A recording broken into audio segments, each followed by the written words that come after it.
प्रधानमंत्री कौन है ये बात तो आप सबको मालूम है, लेकिन क्या आपको मालूम है कि एक डिप्टी प्राइम मिनिस्टर भी होते हैं जिन्हें हम उप प्रधानमंत्री भी कहते हैं। तो कौन है इस वक्त इंडिया के डिप्टी प्राइम मिनिस्टर? चल, इतनी भी खराब नहीं है आपकी जनरल नॉलेज। 23 मई 2004 से ये पोस्ट खाली है। Hello everyone, I am Farhat Naeem and you are watching India legal. आज हम डिप्टी प्राइम मिनिस्टर की पोस्ट और इस पोस्ट की कॉन्स्टिट्यूशनैलिटी की बात करेंगे। So let's begin with the video. Can you guess who was the last deputy prime minister? It was L.K. Advani. But as I said, he was the seventh and the last, not the first. First was Vallabhbhai Patel of Indian National Congress, जिन्होंने 15 अगस्त 1947 में इस office की शपथ ली थी।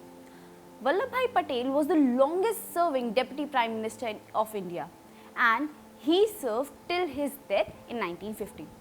वल्लभभाई पटेल के बाद ये post अगले 17 सालों तक खाली रही और 1967 में मोरारजी देसाई इंडिया के सेकंड डिप्टी प्राइम मिनिस्टर बने।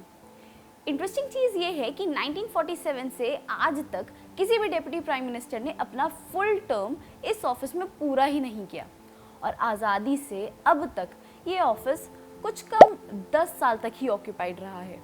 Salaries and allowances of ministers act में prime minister, cabinet minister, minister of state और डिप्टी मिनिस्टर को मेंशन किया है, लेकिन कॉन्स्टिट्यूशन ऑफ इंडिया में डिप्टी प्राइम मिनिस्टर का कहीं भी जिक्र नहीं है। आर्टिकल 74 क्लॉज 1 के अनुसार काउंसिल ऑफ मिनिस्टर्स को प्राइम मिनिस्टर हेड करेगा, प्रेसिडेंट को एड और एडवाइस प्रोवाइड कराने के लिए। सो काउंसिल ऑफ मिनिस्टर्स मेंशन है, प्राइम मिनिस्टर मेंशन है, पर डिप्टी प्राइम मिनिस्टर नहीं। कॉन्स्टिट्यूशन के 3rd शेड्यूल में ओथ्स एंड एफर्मेशन दिए गए हैं। इस शेड्यूल में oath of office for minister for union and oath of secrecy for a minister for the union लिखी हैं, लेकिन ना कोई ओथ स्पेसिफिकली प्राइम मिनिस्टर के लिए है और ना ही डिप्टी प्राइम मिनिस्टर के लिए। प्राइम मिनिस्टर और डिप्टी प्राइम मिनिस्टर भी oath of office and secrecy as minister की ही लेते हैं। बाद में प्रेसिडेंशियल ऑर्डर से इन्हें डेजिग्नेट किया जाता है एज प्राइम मिनिस्टर और डिप्टी प्राइम मिनिस्टर। 1989 में पहली बार देवीलाल ने डिप्टी प्राइम मिनिस्टर की ओथ ली।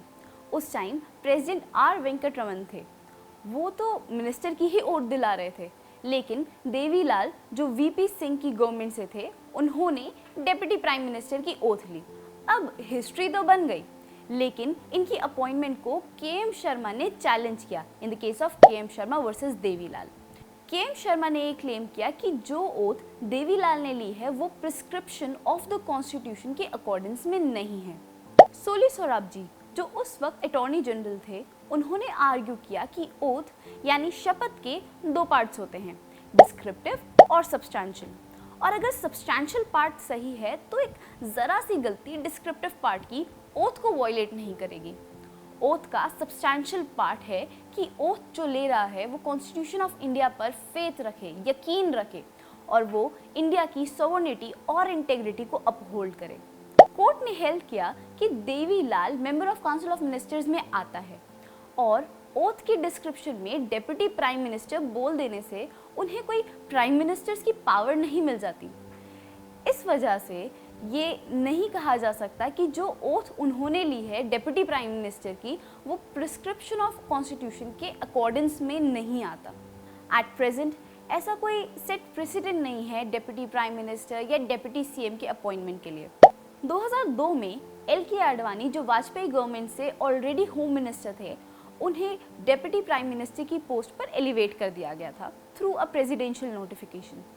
लीगली इस पोस्ट की पावर किसी भी और कैबिनेट मिनिस्टर से ज़्यादा नहीं होती।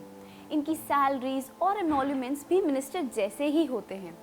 कुछ प्रिविलेज हैं जो मिल सकती हैं, जैसे escort vehicles, zero traffic facility, pilot etcetera. Concluding the topic, deputy prime minister की पोस्ट एग्जिस्ट तो करती है, पर ये सिर्फ पॉलिटिकल कंपल्शन को सर्व करने के लिए है और ये कॉन्स्टिट्यूशनल ऑब्लिगेशन नहीं है। आई रियली होप आपकी जनरल नॉलेज में थोड़ा सा तो इजाफा ज़रूर हुआ होगा इस वीडियो को देखकर, और अगर आपको हमारी ये वीडियो पसंद आई तो आप इसे लाइक और शेयर ज़रूर करें और इंडिया लीगल चैनल को सब्सक्राइब करें।